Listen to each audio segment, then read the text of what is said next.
रूस और यूक्रेन के सैनिकों के बीच 13 दिनों से जंग लगातार जारी है और अब ये जंग और भीषण हो चली है। यूक्रेन के निकोलेव शहर में रूस और यूक्रेन की सेना का आमना सामना हो गया, जिसके बाद यूक्रेन के सभी सैनिक एक जगह पर छिप गए। तभी उनमें से एक ने रूस की सेना की तरफ एक रॉकेट से हमला कर दिया। तेज धमाके के साथ लॉन्चर से निकला रॉकेट कई किलोमीटर दूर जाकर गिरा। जहां रॉकेट गिरा वहां भी एक और धमाका हुआ था। साथ ही आग की लपटें उठती हुई दिखाई दी। यूक्रेन की सेना ने दावा किया कि इस हमले में रूस के कई टैंक और बख्तरबंद गाड़ियों के परखच्चे उड़ गए। ऐसी ही तस्वीर आई चरनीव से, जहां पर एक सड़क पर रूसी सेना के कई ऑयल टैंकर जले हुए दिखाई दिए, जबकि वहां यूक्रेन के 2 सैनिक हाथों में हथियार लिए उन टैंकरों के पास से गुजरते हुए नजर आए। यूक्रेन की सेना के मुताबिक रूस के इस काफिले में शामिल एक भी तेल का टैंकर उनके हमले के बाद सही सलामत नहीं बचा। वहीं यूक्रेन युद्ध के बीच पाकिस्तान के कराची से खबर आई, जहां साल 1999 में हुए कंधार विमान अपहरण कांड में शामिल आतंकी जहूर मिस्त्री और जाहिद अखुन की हत्या कर दी गई।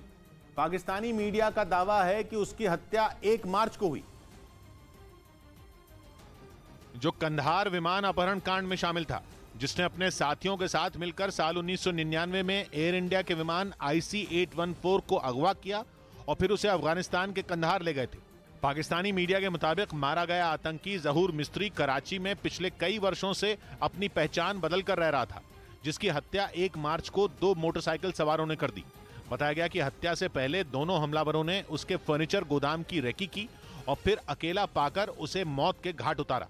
खबर तो यह भी है कि उसके जनाजे में जैश-ए-मोहम्मद के कई बड़े आतंकी भी शामिल हुए। पाकिस्तान के जियो टीवी ने कराची में एक व्यापारी की हत्या की पुष्टि की। बताया गया कि यह वही आतंकी जहूर मिस्त्री है जो बाद में वहां लकड़ी का कारोबार करने लगा था, जिसकी हत्या से जुड़ा एक सीसीटीवी वीडियो भी सामने आया, जिसके जरिए हमलावरों का पता चला।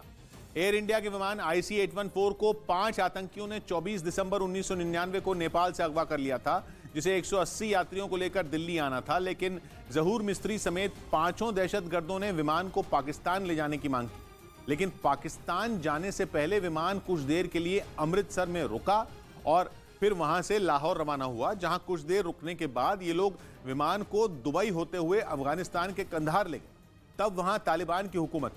इन लोगों ने विमान को छोड़ने के एवज में भारत की जेल में बंद आतंकी मसूद अजहर समेत 3 आतंकियों को रिहा करने की मांग की थी, जिन्हें तब की अटल बिहारी वाजपेयी की सरकार ने छोड़कर अपहरण कांड में बंधक बनाए गए यात्रियों को छुड़वाया था।